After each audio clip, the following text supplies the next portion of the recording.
இந்த உலகத்தில் மனுஷன் எவ்வளவோ தவறுகள் செய்கிறான். அதுக்கெல்லாம் என்ன காரணம்? அதை பற்றின ஆராய்ச்சி தான் இன்றைக்கி. இதுக்கு ஆராய்ச்சி என்னத்துக்கு? அது தெரிஞ்ச விஷயம் தானே அப்படின்னு நீங்கள் நினைக்கலாம். ஆனால் அப்படி அலட்சியமாக இந்த விஷயத்தை விட்டுறக்கூடாது. பொதுவாக எல்லோரும் நினைக்கலாம், எது சரி எது தவறு அப்படின்னு தெரியாததுனால தான் மனுஷன் தப்பு பண்ணுறான் அப்படின்னு. ஆனால் அப்படி சொல்லிட முடியாது. மனுஷன் தெரிஞ்சே தான் தவறுகள் பண்ணுறான். இப்போ உதாரணத்துக்கு ஒரு சாலையில் இடது பக்கம் போக வேண்டிய ஒருத்தர் நடுக்கோட்டை தாண்டி வலது பக்கமாக வண்டியை ஓட்டிகிட்டு போகிறாருன்னு வச்சுங்க. என்னப்பா இது தப்பு இல்லையா அப்படின்னு அவர்கிட்ட கேட்டால், அதெல்லாம் எனக்கு தெரியும், நீ உன் வேலையை பார்த்துட்டு போ அப்படிம்பார். வலது பக்கமாக போகிறது தப்புன்னு தெரிஞ்சே தான் அவர் அப்படி செய்கிறார், அப்படி போகிறார். பெரிய உத்தியோகத்தில் இருக்கிறவங்க கூட லஞ்சம் வாங்குறாங்க. அவங்களுக்கெல்லாம் லஞ்சம் வாங்குறது தப்புன்னு தெரியலன்னு அர்த்தம்? திருடுறது தப்புன்னு தெரியாமலாம் மனுஷன் திருடுறான்? நல்லாவே தெரியும். நீங்கள் வேணும்னா கேட்டு பாருங்கள், வேறு வழி இல்லை அதனால தான் திருடுறேன்பா. திருடுறது ஒரு புண்ணியமான காரியம்னு திருடனே கூட சொல்ல மாட்டான். திருடுறது தவறுங்கிறது திருடனுக்கு தெரியும் அப்படிங்கிறத விளக்கிறதுக்காக ஒரு பெரியவர் ஒரு கதை சொன்னார். அதாவது 2 திருடர்கள் 2 பேரும் சேர்ந்து ஒரு வீட்டுக்கு போய் ஒரு 10,000 ரூபாயை திருடிட்டு வந்துடுறாங்க. ஒரு காட்டு வழியாக வந்துக்கிட்டு இருக்கிறாங்க. இன்னும் விடியல. 2 பேருக்கும் தூக்கம் கண்ணை சுற்றுது. சரி, இப்படியே ஒரு மரத்தடியில் படுத்து தூங்குவோம், காலையில் விடிஞ்சதும் இந்த பணத்தை 2 பேரும் பங்கு போட்டுக்குவோம் அப்படின்னு முடிவு பண்ணுறாங்க. அதே மாதிரி படுத்து தூங்குறாங்க. நடு ராத்திரியில் ஒரு திருடன் முழிச்சிக்கிறான். விடிகிற வரைக்கும் காத்துக்கிட்டு இருந்தால் 5,000 ரூபா தான் கிடைக்கும், இப்போவே கம்பி நீட்டினா 10,000 ரூபா கிடைக்கும் அப்படின்னு யோசித்து பார்த்துட்டு ஒரு முடிவுக்கு வந்தான். மெதுவாக அந்த 10,000த்தையும் சுருட்டிக்கிட்டு அடுத்தவனுக்கு தெரியாமல் ஓடி போயிட்டான். விடியுது. அடுத்தவன் எழுந்திரிச்சு பார்க்குறான். பணத்தையும் காணலை, பாகஸ்தனையும் காணலை. இந்த திருடன் அந்த திருடனை திட்டுறான். திருட்டு பய, அயோக்கிய பய, இப்படி அநியாயமாக கிளப்பிட்டு போட்டானே அப்படிங்கிறான். இதுலேருந்து என்ன தெரியுது? தெரியாமல் எடுத்துக்கிட்டு போகிறது திருட்டு, அயோக்கியத்தனம், அநியாயம் அப்படிங்கிறது இவனுக்கு தெரிஞ்சிருக்குது. அதனால தான் அடுத்தவனை பார்த்து இப்படி திட்டுறான். அதனால் தெரியாததுனால மனுஷன் தவறு பண்ணுறான்னு சொல்கிறது சரியில்லை. அப்படின்னா மனுஷன் பண்ணுற தவறுகளுக்கு உண்மையான காரணம் தான் என்ன? இதே சந்தேகம் அர்ஜுனனுக்கும் வந்துதான். அதனால தான் அவன் பகவானை பார்த்து கேட்குறான், மனுஷன் தன் விருப்பத்துக்கு விரோதமாக ஏதோ ஒரு சக்தியினால பலாத்காரமாக இழுக்கப்பட்டது மாதிரி பாவம் பண்ணுறானே, அந்த சக்தி என்ன அப்படின்னு கேட்குறான். இதுக்கு பகவான் பதில் சொல்கிறார், காமமும் குரோதமும் தான் அந்த சக்திகள், அதாவது ஆசையும் சினமும். இது 2ம் உன்னுடைய எதிரிகள் அப்படிங்கிறத புரிஞ்சுக்கோ அப்படிங்கிறார். இன்னமும் நுணுக்கமாக பார்த்தா காமத்தினுடைய மறு உருவங்கள் தான் குரோதமும் லோபமும். ஆசை நிறைவேறலைன்னா குரோதம், அதாவது கோபம். ஆசை நிறைவேறிட்டதுன்னா லோபம், அதாவது பேராசை. பாவத்தை கண்ட்ரோல் பண்ணணும்னா அதுக்கு மெயின் சுவிட்ச் எது அப்படிங்கிறது இப்போ தான் தெரியுது. அதுக்கு மனுஷன் தெரிஞ்சே தான் தவறு பண்ணுறான் அப்படின்னு பேசிக்கிட்டோமே. அதுக்கு ஒரு உதாரணம். ஒரு ஆள் ஹோட்டலில் சாப்பிட போனான். சாப்பிட்டு முடித்தான். எழுந்திரிச்சு முதலாளிகிட்ட பில்லை கொடுத்தான். காசை கொடுக்கல. முதலாளி பணம் கொடுன்னு கேட்டார். இவன் என்கிட்ட பணம் இல்லைன்னா. முதலாளி கொஞ்சம் கூட அலட்டிக்கல. உள்ளே இருந்து ஒரு ஆளை கூப்பிட்டார். இவனை கூப்பிட்டுட்டு போய் இட்லி மாவு ஆட்ட சொல்லுன்னார். இவனும் கவலைப்படாமல் உள்ளே போயிட்டான். அப்போது அழைச்சிட்டு போகிற ஆள் கேட்குறான், ஏன் சார் சாப்பிட்றதுக்கு முன்னாடி காசு இல்லைங்கிறது உங்களுக்கு தெரியாதா அப்படின்னு கேட்குறான். தெரியும், காசு இல்லைங்கிறதும் தெரியும், காசு இல்லாமல் சாப்பிட்டா மாவாட்டணுங்கிறதும் தெரியும் அப்படின்னா அந்த ஆள். அப்படின்னா நீங்கள் உங்கள் வீட்லேயே சாப்பிட்ருக்கலாமே அப்படின்னு கேட்குறான் அவன். அதுக்கு இவர் சொல்கிறாரு, அது எப்படி? அங்கே சாப்பிட்டாலும் நான் இதே வேலையை தானே செய்ய வேண்டியிருக்கும் அப்படின்னாரான். ஒரு ஊரில் ஒருத்தர் இருந்தான். ஒரு நாள் காலையில் எழுந்திரிச்சான். ஒரு 10 ரூபாய் எடுத்து சட்டை பையில் வச்சுக்கிட்டான். கடை தெருவுக்கு புறப்பட்டான். காய்கறி வாங்குறதுக்காக அவன் போகிறான். காய்கறி சந்தைக்கு போய் சேர்ந்தான். கத்திரிக்காய் 1/4 கிலோ கொடுங்கன்னான். கொடுத்தாங்க. காசு கொடுக்கறதுக்காக சட்டை பையில் கையை விட்டான். பணத்தை காணும். 10 ரூபாயை சட்டை பையில் வச்சுக்கிட்டு தான் வந்தான். அது இப்போ அங்கே இல்லை. வழியில் எங்கேயும் அது விழுந்துட்டு போட்டுருக்கு. அல்லது யாராவது திருடர்கள் தெரியாமல் அதை எடுத்துக்கிட்டு போட்டாங்களா என்னன்னு தெரியல. எப்படியோ 10 ரூபாயை அவன் இழந்துட்டான். கையில் காசு இல்லை. அதனால் கத்திரிக்காயை திருப்பி கொடுத்துட்டு கவலையோடு வீட்டுக்கு திரும்பி வந்தான். அதையே நினச்சிக்கிட்டு இருந்தான். அவனுக்கு துக்கம் அதிகமாக போச்சு. அழ ஆரம்பிச்சிட்டான். காய்கறிகள் வாங்கிட்டு ஆனந்தமாக சமைச்சு சாப்பிட்லாம்னு நினச்சோம். அது முடியாமல் போச்சேங்கிற கவலை அவனுக்கு. அதனால் அதை மறக்கவே முடியல. இது நடந்து கொஞ்ச நாள் ஆச்சு. அதே மனுஷன் இன்னொரு நாள் அதே மாதிரி புறப்பட்டான். பணத்தை எடுத்து பையில் வச்சுக்கிட்டான். காய்கறி சந்தையை நோக்கி போய்கிட்டு இருக்கிறான். இப்போ வழியில் ஒரு ஏழை பையனை பார்த்தான். தம்பி எங்கே போகிற அப்படின்னு கேட்டான். ஐயா பள்ளிக்கூடத்துக்கு போயிட்டுருக்கிறேன் அவன். சரி, அதுக்கே இவ்வளவு கவலையோடு போயிட்டுருக்கிற அப்படின்னு விசாரித்தான் அவன். ஐயா, நான் ரொம்ப ஏழை, வீட்டில் வசதி இல்லை, பரீட்சைக்கு பணம் கட்டணும், இன்றைக்கி கடைசி நாள், என்ன செய்கிறதுன்னு தெரியலன்னா. இவன் பார்த்தான், தாங்கிட்ட இருக்கிற பணத்தை எடுத்து அந்த பையன்கிட்ட கொடுத்தான். இதை வச்சுக்கோ, உடனே பணத்தை கட்டு, நல்லா படி, பரீட்சை எழுது அப்படின்னு சொல்லிவிட்டு திரும்பி வந்துட்டான். வெறுங்கையோடு திரும்பி வந்தும் வீட்டில் கேட்குறாங்க, எங்கே காய்கறின்னு வழக்கம் போல் கேட்டாங்க. இவன் நடந்ததை சொன்னான். இப்போ வீட்டில் இருந்தவங்க அவங்ககிட்ட ஒரு கேள்வி கேட்டாங்க. ஏங்க, இதே மாதிரி முன்னாடி ஒரு தடவை காய்கறி வாங்க போய் வெறுங்கையோடு திரும்பி வந்தீங்க, இப்போவும் வெறுங்கையோடு தான் திரும்பி வந்திருக்கிறீங்க, ஆனால் முன்னாடி வந்தப்போ வருத்தமாக இருந்தீங்க, இப்போ உங்கள் முகத்தில் வருத்தம் தெரியலையே அப்படின்னு கேட்டிருக்கிறான். அதாவது வீட்டில் இருக்கிறவங்க கேட்டாங்களாம். இப்போ அந்த மனுஷன் யோசிக்க ஆரம்பித்தானான், இந்த ரெண்டு நிகழ்வுகளுக்கு என்ன வித்தியாசம்? போன தடவை அவன் பணத்தை இழந்தான், இந்த தடவை அவன் பணத்தை இழந்திருக்கிறான். போன தடவை யாரோ திருடிட்டு போயிட்டாங்க, இந்த தடவை அவனாவே ஒரு பையன் பேரில் இறக்கப்பட்டு எடுத்து கொடுத்துருக்குறான். அன்னைக்கு பணம் போயிட்டுதேன்னு வருத்தமாக இருந்தது, இன்றைக்கி பணம் போனாலும் மனசுக்கு மகிழ்ச்சியாக இருக்குது, நிறைவாக இருக்குது. கொஞ்சம் யோசிச்சு பாருங்கள். பணத்தை இழந்தது மகிழ்ச்சிக்கோ வருத்தத்துக்கோ காரணமாக இருக்க முடியாது. அப்படின்னா வேறு எது காரணம்? அன்றைக்கு பணத்தை இழந்துட்டேன்னு அழுதான், இன்றைக்கு பணத்தை இழந்தாலும் மகிழ்ச்சியாக இருக்கிறான். ஆகவே மகிழ்ச்சிக்கும் துக்கத்துக்கும் இழப்பு காரணம் அல்ல, இழப்பு பற்றிய நம்முடைய அறிவு தான் காரணம் அப்படிங்கிறது பெரியவர்களுடைய கருத்து. எந்த பொருளும் நமக்கு கவலையை உண்டு பண்ணுறதில்ல, அந்த பொருள் பேரில் நாம் வைக்கிற பற்று தான் கவலையை உண்டு பண்ணுது. பொருள்கள் நம்ம விட்டுட்டு போயிட்டா நாம் அழுதுகிட்டு இருக்கிறோம், நாமே அதுகளை விட்டுட்டு வந்துட்டா மகிழ்ச்சியாக இருக்கிறோம். இந்த உண்மையை புரிஞ்சுக்கிட்டு நம்முடைய வாழ்க்கையை நல்ல விதமாக அமைச்சிக்கணும். ஒரு ஆள் அழுதுகிட்டு இருந்தான், ஏன்டா அழுகுறேன்னு கேட்குறார் ஒருத்தர். இழக்கிறதுக்கு எதுவும் இல்லை, அதனால் அழறேன்னா. என்னடா சொல்கிறேன்னார். கிட்ட வாங்க சொல்கிறேன்னா. இந்த மணி பர்ஸை வேற ஒருத்தன் பாக்கெட்லேருந்து திருடினேன், அப்புறம் தான் புரிஞ்சுது அவங்ககிட்ட இழக்கிறதுக்கு எதுவும் இல்லைங்கிறது. ஆமாங்க, இது காலி பர்ஸு, அதனால் இப்போ அழுதுகிட்டு இருக்கிறேன், திருடியும் பிரயோஜனம் இல்லை அப்படின்னு சொல்லிவிட்டு அழுதானா. ஜப்பானில் உள்ள ஒரு புத்த விகாரை, அங்கே ஒரு வயசான பௌத்த குரு தங்கியிருக்கிறார். ஒரு நாள் ராத்திரி கடுமையான குளிர், அவரால் தாங்க முடியல. பார்த்தார், மரத்தில் செஞ்ச புத்த சிற்பங்கள் அங்கே நிறைய இருந்தது. அதில் ஒன்றை எடுத்து அதுக்கு தீ மூட்டி அந்த நெருப்பில் குளிர் காஞ்சிக்கிட்டு இருக்கிறார். மர சிற்பம் தீ வச்சதும் படபடன்னு வெடிக்க ஆரம்பிச்சுட்டுது. அந்த சத்தத்தை கேட்டதும் அந்த புத்த விகாரையின் குருக்கள் வெளியில் ஓடி வந்தார். இவர் ஆனந்தமாக குளிர் காஞ்சிக்கிட்டு இருக்கிறார். அவரால் பொறுத்துக்க முடியல. தெருவில் தெரிஞ்சுக்கிட்டு இருந்த அந்த பெரியவரை இங்கே தங்க அனுமதித்ததே அவர் தான். இவர் இப்படி பண்ணுறாருன்னு நினச்சிக்கிட்டே அவரை கோபமாக பார்த்தார்.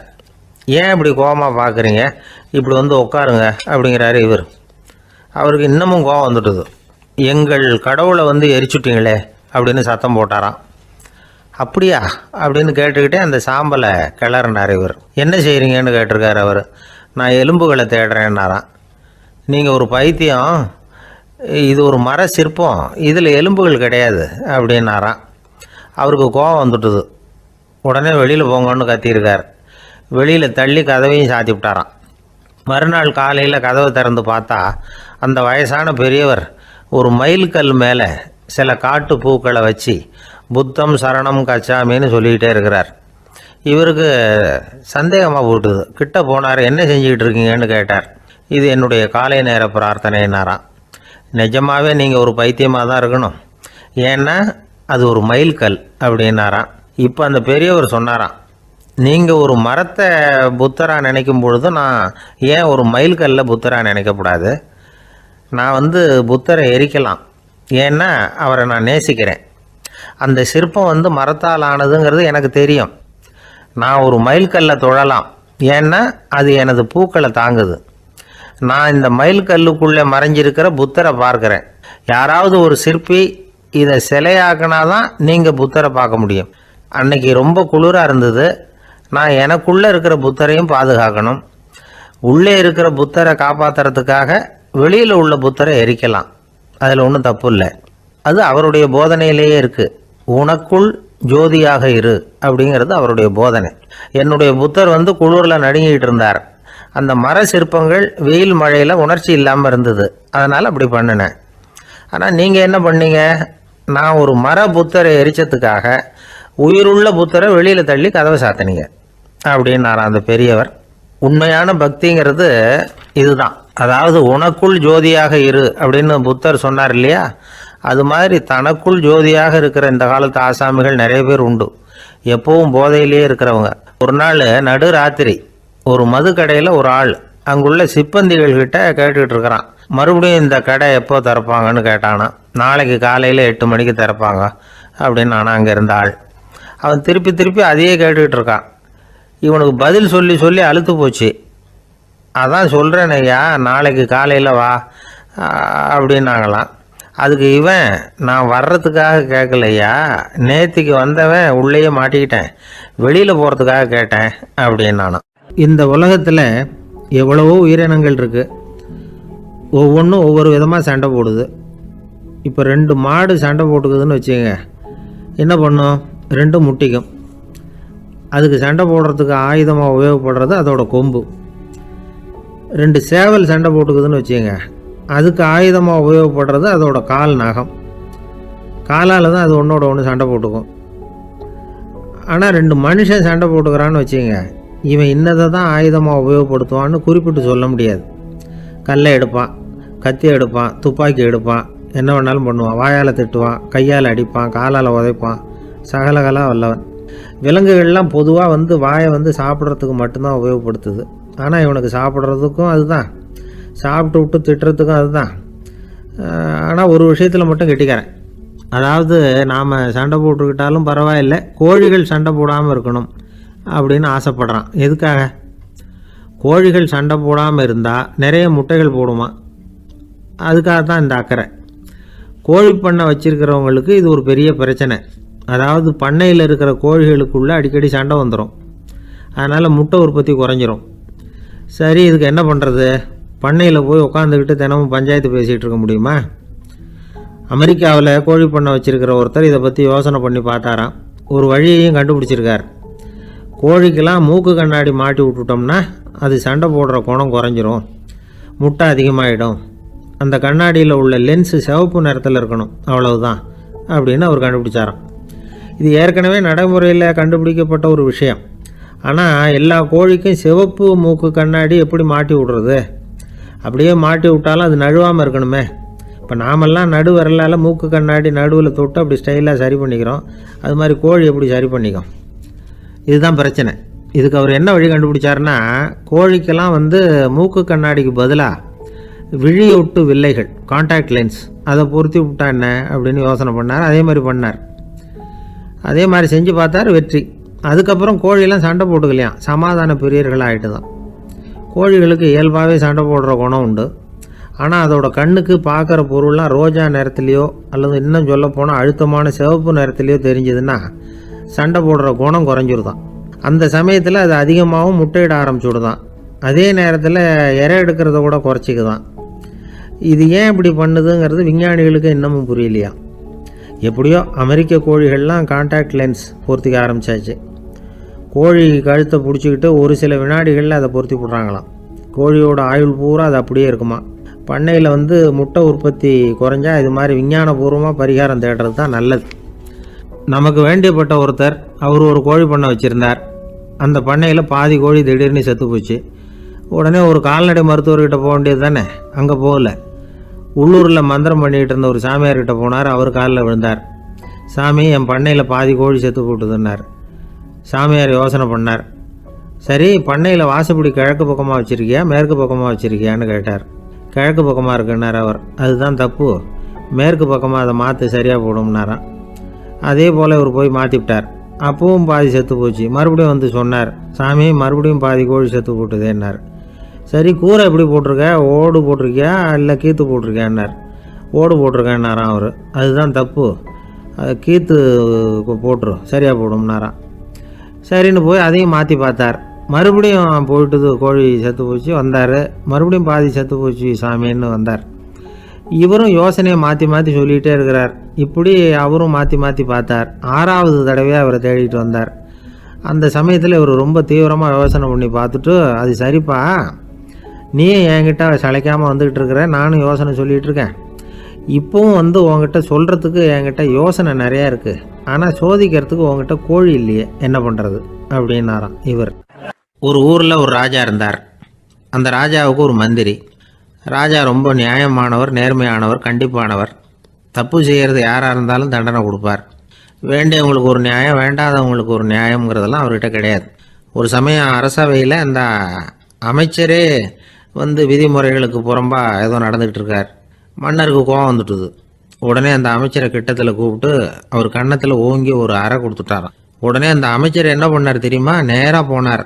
அங்கே நின்றுக்கிட்டு இருந்த இன்னொருத்தர் கன்னத்தில் ஓங்கி அரைஞ்சார்.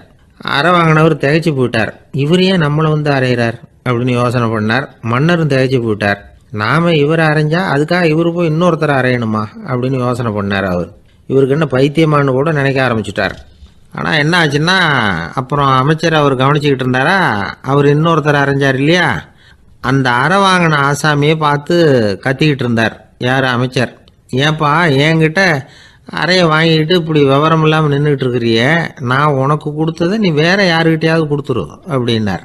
உடனே அந்த ஆள் பார்த்தான், தனக்கு அடுத்தபடியாக நின்றுக்கிட்டு இருந்தவனை ஓங்கி ஒரு அறை அரைஞ்சான்.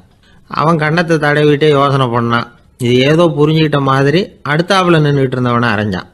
இப்படி இந்த அறை மாறி மாறி போய்கிட்டே இருக்குது. ஊர் பூரா பிரயாணம் பண்ண ஆரம்பிச்சுட்டுது. அன்னைக்கு ராத்திரி அந்த ராஜா படுக்கிறதுக்காக போனார். அந்த நேரம் பார்த்து அவர் கன்னத்தில் பலார்னு ஒரு அறை விழுந்தது. நம்மளே அரையிறது யாரு அப்படின்னு அதிர்ச்சியோட மன்னர் திரும்பி பார்க்குறாரு. அரைஞ்சது அவரோட மனைவி. என்னாச்சு உனக்குன்னு கத்துனார் ராஜா. உங்களுக்கு தெரியாதா, ஊர் பூரா ஒருத்தர் மாற்றி ஒருத்தர் மூலமாக இந்த அறை பிரயாணம் பண்ணிட்டு வருது அப்படின்னாங்க அந்த அம்மா. அப்படின்னா ஆரம்பித்த இடத்துக்கே வந்துட்டுதா அப்படின்னாராம் மன்னர். என்ன சொல்கிறீங்கன்னு கேட்டிருக்காங்க. இவர் விவரத்தை சொன்னாராம். அப்படின்னா நீங்கள் ஆரம்பித்து வச்ச இந்த விளையாட்டை நான் முடிச்சு வச்சுட்டேன் அப்படின்னாங்களாம் அந்த அம்மா. மறுநாள் காலை மறுபடியும் அரசவை கூடிச்சு அந்த அமைச்சர் மன்னரை பார்த்து கேட்டார். என்ன மகாராஜா, என்கிட்ட கொடுத்ததை திருப்பி வாங்கிட்டீங்களா அப்படின்னாராம். இப்படி நடக்கும்னு நான் எதிர்பார்க்கவே இல்லைன்னார் மன்னர். ஆனால் நான் எதிர்பார்த்தேன். அது எங்கே போயிட போகுது, ஊர் பூரா சுற்றி கடைசியில் உங்ககிட்ட தான் சேரும் அப்படிங்கிறது எனக்கு தெரியும் அப்படின்னார் அமைச்சர். இந்த கதை வேடிக்கையாக இருந்தால் கூட இதில் உள்ள கருத்து முக்கியமானது. இந்த உலகத்தில் பல கருத்துக்கள் இப்படி தான் மாறி மாறி சுற்றி வந்துக்கிட்டே இருக்குது. நம்மால் ஒருத்தன் தன்னுடைய நண்பன் ஒருத்தனை கடத்தரில் பார்த்தான். உடனே ஓடி போய் பலார்னு ஒரு அறை கொடுத்தானா. அவன் கன்னத்தை தடவிட்டு ஏன்டா என்ன அரைஞ்சேன்னு கேட்டிருக்கான். நீ ஏன்டா என்னை முட்டாள்னு என் மனைவிட்ட போய் சொன்னேன் அப்படின்ட்டுருக்கான் அவன். உன்னை ஒரு முட்டாள்னு சொன்னதுக்காகவா நீ என்ன அரைஞ்ச அப்படின்னு கேட்டிருக்கான் இவன். டேய், நான் அதுக்காக அறையலப்பா, அது ஒரு பெரிய ரகசியம். நான் முட்டாளுங்கிறது அந்த ரகசியத்தை நீ ஏன் எங்கள் வீட்டில் போய் சொன்னேன், அதுக்காக தான் அரைஞ்சேன் அப்படின்னு நானும் அவன். ஒரு வயசான பாட்டியும் தாத்தாவும் ஒரு பூங்காவில் உட்காந்து பேசிக்கிட்டு இருக்கிறாங்க. அவங்களுக்கு கல்யாணம் ஆகி 53 வருஷம் ஆச்சு. பிள்ளைங்கள்லாம் படித்து பெரிய பெரிய வேலையில் இருக்கிறாங்க. பேரன் பேத்திகளும் நல்ல நிலைமையில் இருக்கிறாங்க. இந்த தாத்தாவும் பாட்டியும் சிரித்து பேசிக்கிட்டு இருந்ததை ஒரு பெரியவர் பார்த்தார். அவருக்கு ஆச்சரியமாக இருந்தது. இந்த வயசுலேயும் இவ்வளவு அந்யோன்யமாக இவங்க பேசிக்கிட்டு இருக்கிறாங்களே அப்படின்னு நினச்சார். சரி, நேரிலேயே கேட்டுருவோமே அப்படின்னு நினச்சிக்கிட்டு கிட்ட போனார். உங்கள் மன வாழ்க்கையின் வெற்றிக்கான ரகசியம் என்ன அப்படின்னு கேட்டார். இதை கேட்டதும் அந்த தாத்தா சிரிச்சுக்கிட்டே பாட்டியை பார்த்தாராம். அதுக்கப்புறம் சொன்னாராம், நான் இந்த அம்மாவை கல்யாணம் பண்ணிட்டதுக்கும் எங்களுடைய இல்வாழ்க்கை இவ்வளவு நாளாக பலம் குறையாமல் மகிழ்ச்சியாக இருக்கிறதுக்கும் காரணம் ஒன்று தான். அது என்ன காரணம்னா, எங்களுக்கு இடையில பொதுவாக நிறைய குறைகள் உண்டு, அதுதான் காரணம் அப்படின்னாராம். அவர் சொல்கிறது சரிதான் அப்படிங்கிறது மாதிரி அந்த பாட்டியும் அவரை நிமிர்ந்து பார்த்தாங்களாம். இந்த பெரியவர் மறுபடியும் அந்த பாட்டியை பார்த்து அதே கேள்வியை கேட்டிருக்கார். உங்களுடைய நீண்டகால மன வாழ்க்கைக்கு கிடைச்ச வெற்றி எதனாலேன்னு சொல்ல முடியுமா அப்படின்னு கேட்டாராம். அவங்களும் சிரிச்சுக்கிட்டே பதில் சொன்னாங்களாம். என்ன பதில் தெரியுமா? சில பேரை நாம் குறிப்பிட்ட பண்புகளுக்காக நேசிக்கிறோம், வேற சிலரை நாம் அந்த பண்புகள் இல்லாத குறைகளுக்காகவே விரும்பி பழகிறோம் இல்லையா அப்படின்னு கேட்டுவிட்டு தலையை குனிஞ்சுக்கிட்டாங்களாம் அந்த பாட்டியம்மா. அவங்க அப்படி சொன்னதை கேட்டதும் இவருக்கு புதுசாக ஞானம் பிறந்தது மாதிரி இருந்துதான். இதுதான் மனம் நிறைந்த மன வாழ்க்கை அப்படிங்கிறார் சுவாமி சின்மயானந்தர். பண்புகளை எப்படி நேசிக்க முடியுதோ அதே மாதிரி பண்புகள் இல்லாத குறைகளையும் நேசிக்க முடியும். மனசு தான் காரணம். ஒரு மேல்நாட்டு தம்பதி, அவங்களும் தாத்தா பாட்டி தான். அவங்க 2 பேரும் ஒரு பூங்காவில் உட்காந்து சிரித்து பேசிக்கிட்டு இருக்கிறாங்க. அதை ஒருத்தர் பார்த்தார். அவருக்கு ஆச்சரியம். இவ்வளவு காலம் ஆகி இந்த வயசுலேயும் இப்படி அன்பாக பேசிக்கிட்டு இருக்கிறாங்களே அப்படிங்கிற ஆச்சரியம். கிட்ட நெருங்கி போனார். கேட்டார், ஏன் தாத்தா, உங்களுக்கு கல்யாணம் ஆகி எவ்வளோ வருஷம் ஆச்சுன்னார். 55 வருஷம் ஆச்சுன்னாராம் அவர். இன்னமும் இவ்வளவு சந்தோஷமாக இருக்கிறீங்களே, அதுக்கு என்ன காரணம்னு கேட்டிருக்கார். அதுக்கு என்ன காரணம்னா, இது வரைக்கும் எங்களுக்குள்ள சண்டையே வந்ததில்லை அப்படின்னாராம். அது எப்படி முடியும்னு கேட்டிருக்கார் இவர் ஆச்சரியமா. அந்த தாத்தா சொல்ல ஆரம்பிச்சாராம், இதை பாருப்பா, எங்களுக்கு கல்யாணம் ஆன புதுசில் நானும் என்னுடைய மனைவியும் ஒரு குதிரை மேலே ஏறி ஒரு காட்டு வழியாக போய்கிட்டு இருந்தோம். கொஞ்சம் தூரம் போனதும் அந்த குதிரை எடக்கு பண்ணிச்சு. நான் உடனே கீழே இறங்கி அந்த குதிரையை பார்த்து, இது உனக்கு முதல் தடவை அப்படின்னு மிரட்டலாக சொல்லிவிட்டு ஏறி உக்காந்தேன். மறுபடியும் போனோம். கொஞ்சம் தூரம் குதிரை நல்லபடியாக நடந்து போச்சு. மறுபடியும் எடக்கு பண்ண ஆரம்பிச்சுட்டுது. நான் கீழே இறங்கினேன். கையில் இருந்த சாட்டையால் ஓங்கி ஒரு அடி கொடுத்தேன். இது உனக்கு 2வது தடவை அப்படின்னு சொல்லிவிட்டு ஏறி உக்காந்தேன். மறுபடியும் குதிரை கொஞ்சம் தூரம் நல்ல விதமாக நடந்து போச்சு. அப்புறமும் எடக்கு பண்ண ஆரம்பிச்சுட்டுது. அந்த சமயத்தில் ஒரு ஆற்று பாலத்தை கடந்து போய்கிட்டு இருக்கிறோம். நான் கீழே இறங்கினேன். என்னுடைய மனைவியையும் கீழே இறங்க சொன்னேன். அந்த குதிரையை பிடிச்சி அப்படியே ஆற்றுல தள்ளி விட்டுட்டேன். தள்ளி விட்டுட்டு, இது உனக்கு கடைசி தடவை அப்படின்னு சொன்னேன். அதை பார்த்ததும் என் மனைவி பதறி போயிட்டாங்க. போய், ஐயோ பாவம், என்ன இப்படி பண்ணிவிட்டீங்க, உங்களுக்கு மனசில் கொஞ்சம் கூட இறக்கமே இல்லையா அப்படின்னாங்க. நான் மெதுவாக இவங்க பக்கம் திரும்பி, இது உனக்கு முதல் தடவை அப்படின்னேன். அவ்வளவுதான். அன்னையிலேருந்து இன்னைய வரைக்கும் ஒரு நாள் கூட எங்களுக்குள்ள சண்டையே வந்ததில்லை அப்படின்னு விளக்கம் கொடுத்தார் அந்த தாத்தா. இமயமலை அடிவாரத்தில் ஒரு மடம். அங்கே ஒரு சன்னியாசி இருந்தார். அவர்கிட்ட ஒருத்தர் வந்தார். சுவாமி, ஆசையை உதற நினைக்கிறேன், முடியல, ஒட்டிக்கிட்டே வருது அப்படின்னாராம். இப்படி உட்கார, ஒரு கதை சொல்கிறேன் அப்படின்னு சொல்லி அவர் சொல்ல ஆரம்பித்தாராம். அவர் சொன்ன கதை என்னென்னா, ஒரு ஊரில் ஒரு ஆள் இருந்தான். அவன் பேர் குப்புசாமி. அவங்ககிட்ட எப்பவும் ஒரு பழைய தொப்பி இருக்கும், விடவே மாட்டான். அதனால் அவனை எல்லோரும் தொப்பி சாமி அப்படின்னு தான் கூப்பிடுறது வழக்கம். ஒரு புது தொப்பி வாங்கிக்கப்படாதாப்பா அப்படின்னு நண்பர்கள்லாம் சொல்லி பார்த்தாங்க. பணத்துக்கு எங்கே போவேன் அப்படின்னு விட்டானா. பணம் வச்சுருக்கான், செலவு பண்ண மனசு வரல, மகா கஞ்சன். பழைய பாட்டில்கள்லாம் வாங்கி விற்றுக்கிட்டு இருந்தான். அப்படி ஒரு தடவை பழைய கண்ணாடி சாமான்களை ஏலத்தில் எடுத்தப்போ அதில் ஒரு அருமையான சென்ட்டு பாட்டில் கிடச்சிது. உடனே ஒரு ஐடியா பண்ணான். அந்த சென்ட்டை சின்ன சின்ன பாட்டில்களில் அடைச்சி ஜன்னல் ஓரமாக அடுக்கி வச்சுட்டான். அதை விற்றா நிறைய பணம் கிடைக்குமே, அதனால். இதுக்கு இடையில் ஒரு நாள் அவன் அப்படியே உட்காந்துருந்தான். அந்த நேரம் நண்பன் வந்தான். ஏண்டா, உன் பழைய தொப்பியை மாற்றப்படாதா, ஊரில் எல்லோரும் கேலி பேசுகிறாங்களே ஒன்று தொப்பி சாமின்னு அப்படின்னு சொல்லி கேட்டிருக்கான். இந்த சென்ட்டு பாட்டில் விற்றதும் பணம் வரும், அதுக்கப்புறம் பார்க்கலாம் அப்படின்னு நானா இவன். சரி வா, நீச்சல் குளத்துக்கு போயிட்டு வருவோம் அப்படின்னு கூப்பிட்ருக்கான் நண்பன். 2 பேரும் போனாங்க. அதே நேரம் அந்த ஊர் நீதிபதியும் அங்கே குளிக்க வந்தாராம். அவர்கிட்ட இருந்தது விலை வசந்த ஒரு புது தொப்பி. அதை அங்கே இருந்த ஸ்டாண்டில் மாட்டிவிட்டு குளிக்க போனார். இதுக்கிடையில் குப்புசாமி குளிச்சுட்டு வந்தான். அவனுடைய பழைய தொப்பியை காணலை. அந்த புது தொப்பியை பார்த்தா இது நண்பனுடைய வேலை தான் அப்படிங்கிறதாக புரிஞ்சுக்கிட்டு அதை எடுத்து மாட்டிகிட்டு வந்துட்டான். நீதிபதி குளிச்சுட்டு வந்து பார்க்குறாரு, தொப்பியை காணும். போலீஸில் புகார் கொடுத்தார்.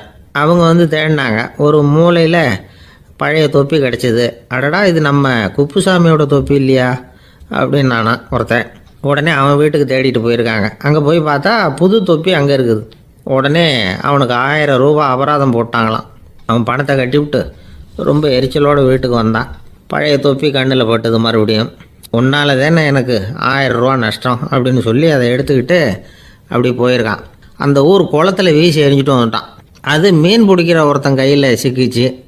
அவன் வர்ற வழியில் அதை எடுத்து வேகமாக வீசி எறிஞ்சான். அது நேராக குப்புசாமி வீட்டு ஜன்னல் வழியாக உள்ளே இந்த சென்ட்டு பாட்டில்கள் மேலே விழுந்து எல்லாம் உடஞ்சி நொறுங்கி போச்சு. குப்புசாமி பார்த்தான். தோட்டத்தில் ஆழமாக ஒரு குழியை வெட்டினான். அந்த தொப்பியை போட்டான், மூடிவிட்டான். இதை அடுத்த வீட்டுக்காரன் பார்த்தான். ஏதோ புதையல் தான் வச்சுருக்கான் போல இருக்குன்னு நினச்சான்.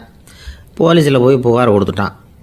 மறுபடியும் போலீஸ் குழியை தோண்டினாங்க. பழைய தொப்பி மறுபடியும் வெளியில் வந்தது. எல்லோரும் சிரிக்கிறாங்க. அன்னைக்கு ராத்திரியே அந்த தொப்பியை எடுத்துக்கிட்டு நேராக புறப்பட்டான்.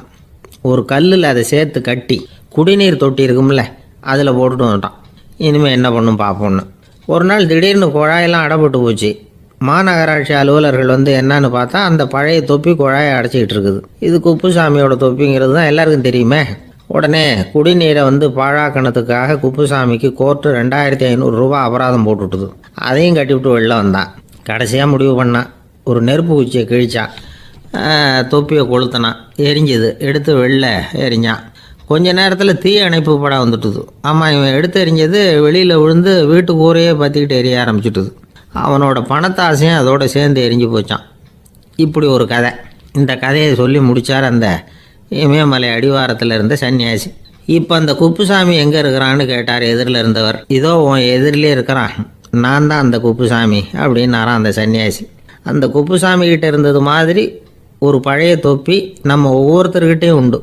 அதை எப்படி தொலைக்கிறதுன்னு தெரியாமல் தடுமாறிக்கிட்டு இருக்கிறோம். அது என்ன தொப்பிங்கிறீங்களா? அதுதான் நம்மை சூழ்ந்திருக்கிற மாயை அப்படிங்கிறார் சுவாமி சின்மயானந்தர். மெய்ஞானம் கிடைக்கிறப்போ மாயை எரிஞ்சு போகும் அப்படிங்கிறது அவருடைய கருத்து. நம்மால் ஒருத்தர் வேகமாக ஓடி வந்தார். காலில் மாட்டியிருந்த பழைய செருப்பு ரெண்டையும் ஆவேசமாக தூக்கி ஒரு கிணத்துல போட்டுட்டு வெறுங்காலோடு நடந்து வந்துக்கிட்டு இருக்கிறார். ஏன் அப்படி பண்ணீங்க அப்படின்னு கேட்டோம். அந்த செருப்புக்கு சொந்தக்காரன் பின்னாடி வந்துக்கிட்டு இருக்கிறான், அதனால் அப்படி பண்ணேன் அப்படிங்கிறார் இவர். ஒரு ஊரில் ஒரு துறவி இருந்தார், புத்த சமய துறவி. அந்த ஊர் மன்னன் அவரை பற்றி கேள்விப்பட்டிருக்கான். ஒரு நாள் புறப்பட்டு போனான், துறவியின் பாதங்களை தொட்டு வணங்கினான். அதுக்கப்புறம் சொன்னான், ஐயா, நான் உங்களை அரண்மனைக்கு அழைச்சிட்டு போகிறதுக்காக வந்திருக்கிறேன். இனிமேல் நீங்கள் இங்கே எதுக்கு இருக்கணும் அப்படின்னானா. அவன் மனசுக்குள்ளே என்ன நினைப்புன்னா, இவர் எங்கே வர போகிறாரு, நான் ரொம்ப எளிமையானவன், எனக்கு எதுக்கு அரண்மனை வாசம்னு சொல்லிவிடுவார் அப்படின்னு நினச்சிருக்கான். ஆனால் அந்த துறவி என்ன பண்ணார் தெரியுமா? அப்படியா, சரி போகலாம், வா, போய் உன் ரதத்தை கொண்டுட்டு வா, அரண்மனைக்கு போகும்பொழுது அதுக்கு தகுந்த மாதிரி ஆடம்பரமாக போகணும் அப்படின்னு விட்டாரான். துறவி இப்படி சொன்னதும் அந்த மன்னனுக்கு மனசுக்குள்ளே சந்தேகம் வந்துட்டுது. இவர் உண்மையிலேயே துறவி தானா, ஏமாத்து பேர் வழி மாதிரி தெரியுதே அப்படின்னு நினச்சிருக்கான். இருந்தாலும் இனிமேல் என்ன பண்ணுறது, சொல்லியாச்சு. ரதத்தை கொண்டுகிட்டு வந்தான். துறவி ஏறி உக்காந்தார். பக்கத்தில் ராஜா.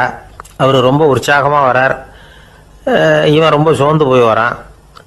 துறவி மரத்தடியிலேயே வாழ்ந்து பழக்கப்பட்டவர், அரண்மனையில் எளிமையாக ஒரு இடத்துல உட்காந்துக்குவார் அப்படின்னு நினச்சான். ஆனால் அப்படி இல்லை. அரண்மனைக்கு வந்த உடனே அந்த துறவி அதை கொண்டுட்டு வா, இதை கொண்டுட்டு வான்னு சொல்லி உத்தரவு போட ஆரம்பிச்சிட்டார். அரண்மனையில் இருந்தால் அரசனை மாதிரி இருக்கணும் அப்படிங்கிறார். ராத்திரி பூரா சௌகரியமாக தூங்கினார். பகலில் அரண்மனை தோட்டத்தில் உலாவ வேண்டியது, நீச்சல் குளத்தில் குளிக்க வேண்டியது, இப்படியே பொழுது போக்கிட்டு இருக்கிறார். அந்த அரண்மனையில் துறவி மகிழ்ச்சியாக இருக்கிறார்.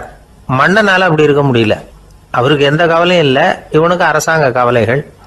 துறவி அப்படி இருக்கிறத இவனால் தாங்கிக்க முடியல. ஒரு நாள் அவர்கிட்டே போய், நான் உங்ககிட்ட கொஞ்சம் பேசணும்னு நானா. துறவி பார்த்தார். நான் இந்த அரண்மனைக்கு வரும்பொழுதே நீ என்னமோ என்கிட்ட கேட்கணும்னு நினைச்ச, ஏன் காலதாமதம்? நீ அனாவசியமாக உன்னையே தொந்தரவு பண்ணிகிட்டு இருக்கிற, நீ கவலையாக இருக்கேங்கிறது எனக்கு புரியுது. நான் மரத்தடியில் இருந்தப்போ கூட என்னை அடிக்கடி சந்திச்சுக்கிட்டு இருப்பேன், ஏதாவது விளக்கம் கேட்கறது உண்டு. இங்கே வந்த பிறகு என்னை சந்திக்கிறது கூட அபூர்வமாக போயிட்டுது. நீ இப்போ என்ன கேட்க போகிறேங்கிறது எனக்கு தெரியும், இருந்தாலும் கேளு அப்படின்னாராம். வேற ஒன்றும் இல்லைங்க, இப்போ உங்களுக்கும் எனக்கு என்ன வித்தியாசம்? 2 பேரும் அரண்மனையில் தான் இருக்கிறோம். நீங்கள் மகிழ்ச்சியாக இருக்கிறீங்க, நான் அப்படி இருக்க முடியல. இவ்வளவுக்கும் நீங்கள் முன்னாடி இருந்தது மாதிரி இல்லை. தினமும் தங்கத்தேர் கேட்குறீங்க, உயர்தரமான ஆடைகள் அணிகிறீங்க, சுவையான சாப்பாடு. இப்படி இருக்கிறப்போ உங்களுக்கும் எனக்கு என்ன வித்தியாசம்? இதுதான் மன்னனுடைய கேள்வி. இதுக்கு பதில் சொல்கிறேன், என் கூட புறப்பட்டு வா, இந்த நகரத்துக்கு வெளியில் போவோம் அப்படின்னு சொல்லி அரசனை கூப்பிட்டுக்கிட்டு ஊர் எல்லைக்கு சேர்ந்தார் துறவி. அங்கே போய் சொன்னார், இதை பாருப்பா, இந்த இடத்த தான் தேடிக்கிட்டு இருந்தேன். இனிமே நான் திரும்பி வர போகிறதில்ல. நீ என்னோட வர்றியா, திரும்பி போறியா அப்படின்னார்.